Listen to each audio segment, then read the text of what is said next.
तुमने जंगली जानवरों को लोगों पर हमला करते तो देखा होगा, लेकिन हमारी आज की कहानी में इसका एकदम उल्टा है। कहानी की शुरुआत होती है एक जू से, जहां कुछ शिकारियों ने घुसकर एक शेर का बच्चा चुरा लिया। उस बच्चे को पिंजरे में कैद करके एक हवाई जहाज में ले जाया जा रहा था। इसके बाद हम एक 25 साल की लड़की एल्मा को देखते हैं, जो पियानिस्ट बनना चाहती है। उसे जानवर भी बहुत पसंद थे। एक दिन वो एक आइलैंड पर घूमने जा रही थी। असल में यह आइलैंड उसके दादा का था। उसके दादा ने उसे कई साल पहले गोद लिया था और अब उनकी मौत के बाद यह आइलैंड एल्मा को विरासत में मिला है। आइलैंड पर अंकल जो ने उसका स्वागत किया। वहाँ पर एक बहुत सुंदर सा घर था। उसने फैसला किया कि वो आज की रात इसी आइलैंड पर गुजारेगी। रात के समय अपने दादा की वीडियोस देखकर एल्मा का दिल भर आया। एक वीडियो में उसके दादा ने बताया कि स्नो नाम की एक मादा भेड़िया कई साल पहले ना जाने कहां से इस आइलैंड पर आ गई थी और समय के साथ उन दोनों में गहरी दोस्ती हो गई।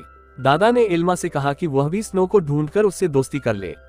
उस रात शेर के बच्चे वाला प्लेन बेहद खराब मौसम की वजह से उसी आइलैंड पर क्रैश हो गया।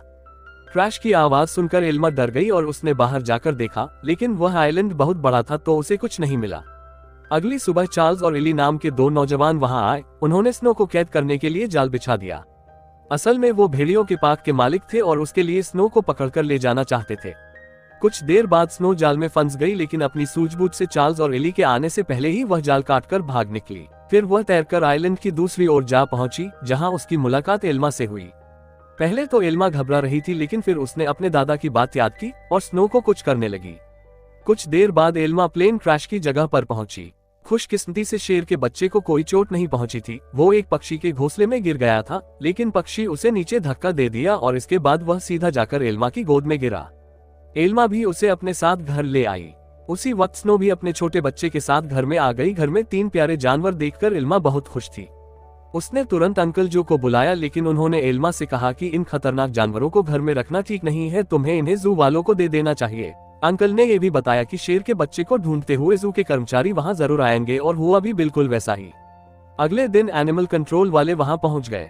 वह जानती थी कि जू वाले कितने बेरहम होते हैं, इसलिए उसने फैसला किया कि वह जानवरों के बारे में कुछ नहीं बताएगी। उसने झूठ कह दिया कि उसने किसी शेर के बच्चे को नहीं देखा।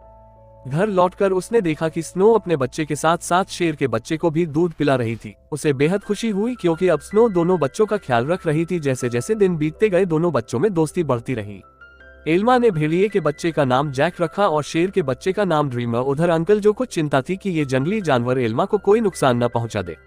लेकिन इसी तरह कुछ महीने गुजर गए और अब दोनों बच्चे थोड़े बड़े हो चुके थे। एल्मा उन्हें आइलैंड पर घुमाने ले जाती और अपने दादा की मनपसंद जगह पर उनके साथ खेलती हुई थी। बदकिस्मती से एक दिन जब एल्मा पियानो की एक ऑडिशन के लिए गई थी, तो पीछे से वो भेड़िए के पार्क वाले आइलैंड पर घुस गए। इस बार वह स्नो को कैद करके अपने साथ ले ही गए।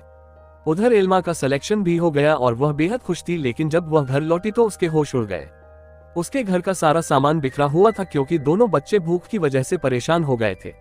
एल्मा ने स्नो को ढूंढने के लिए पूरा आइलैंड छान मारा, लेकिन स्नो तो वहां थी ही नहीं।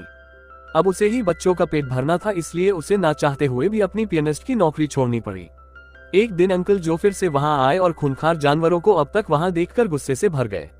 उसने एल्मा से उसी वक्त जानवरों को जू में भेजने को कहा, लेकिन एल्मा ने उन्हें समझाया कि उसके दादा की यही इच्छा थी कि वह जानवरों के साथ रहे और फिर जू में ना जाने इन मासूमों पर कितने अत्याचार होंगे। आखिरकार अंकल जो भी मान गए और एल्मा को गले से लगा लिया।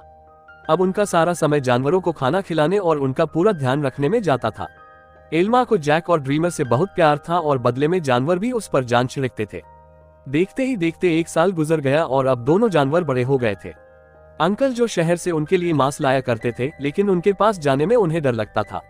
उन्होंने फिर से एल्मा को समझाया कि उनके साथ रहना खतरे से खाली नहीं है, लेकिन एल्मा किसी कीमत पर उन्हें छोड़ने को तैयार ही नहीं थी। एक दिन एक माँ बेटी कस्तई में आइलैंड के नजदीक आए। उन्हें देखकर जैक उनके पास जाने लगा। जैसे ही एल्मा ने ये सब देखा, वो जैक को रोकने के लिए भागी, लेकिन वो एक पत्थर से टकरा कर नीचे गिर गई और उसके सर में चोट लगने की वजह से वह उसी वक्त बेहोश भी हो गई।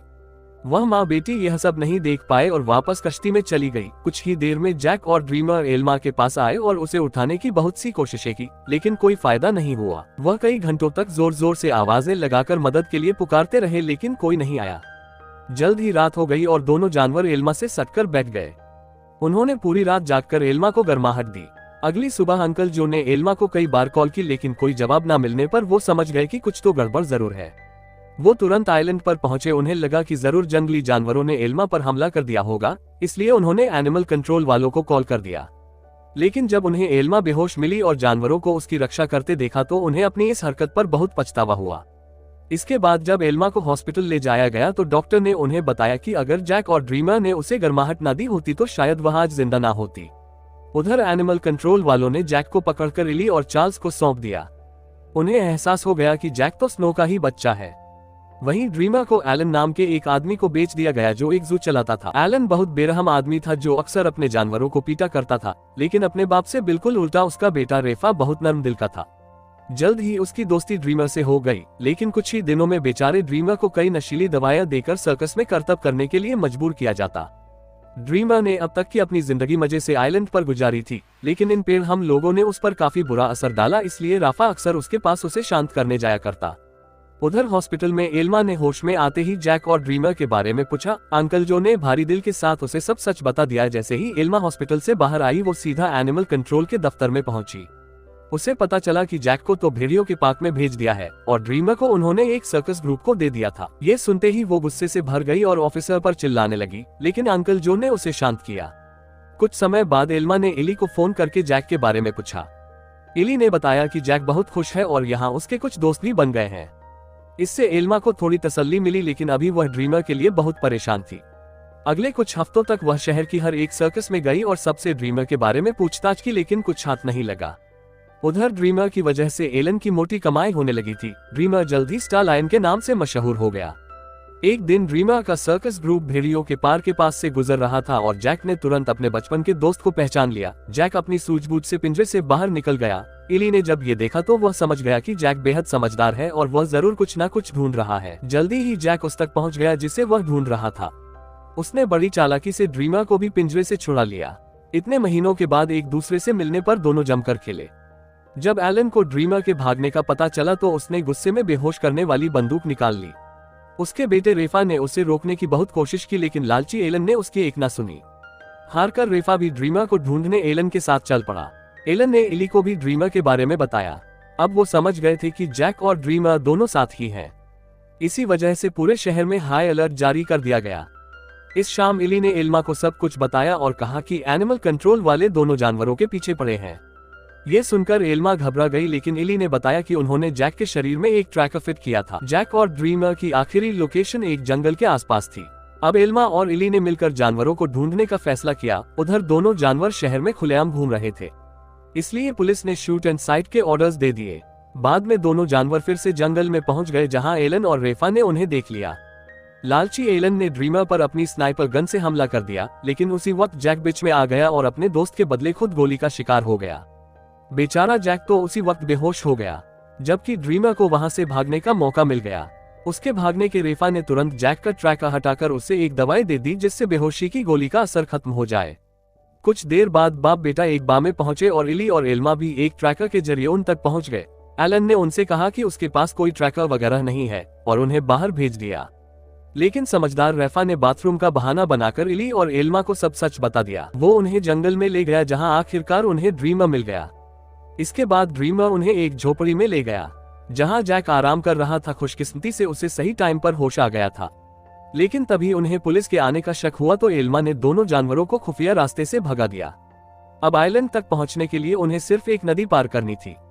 पुलिस से बचने का एक यही रास्ता था, लेकिन वहां कोई कश्ती नहीं थी, इसलिए सबको तैर कर ही जाना। जैक तो उसी वक्त फुर्ती से नदी में तैरने लगा, लेकिन ड्रीमर पानी से डरता था। एल्मा उसे हिम्मत देने की बहुत कोशिश की, लेकिन ड्रीमर वापस जंगल की ओर मुड़ गया। जैसे ही जैक और एल्मा तैर रहे थे, उन्हें बंदूक चलने की आवाज सुनाई दी। इसका मतलब यह था कि ड्रीमर अब इस दुनिया में नहीं रहा। आइलैंड पर पहुंचकर एल्मा फुट फुट कर रोने लगी, लेकिन ड्रीमर अचानक उसके सामने आ गया।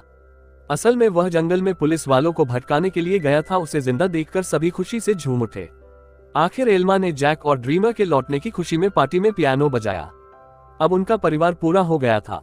अंत में एल्मा ने सबको अपने प्यारे जानवरों की कहानी बताई, जिससे सभी लोगों के दिल भर आए और वह तीनों खुशी खुशी फिर से एक साथ रहने लगे। तो तुम्हारा फेवरेट जंगली जानवर कौन सा है और क्या तुम उसे पालना चाहते हो? कमेंट्स में जरूर बताना। मिलते हैं अगली वीडियो में।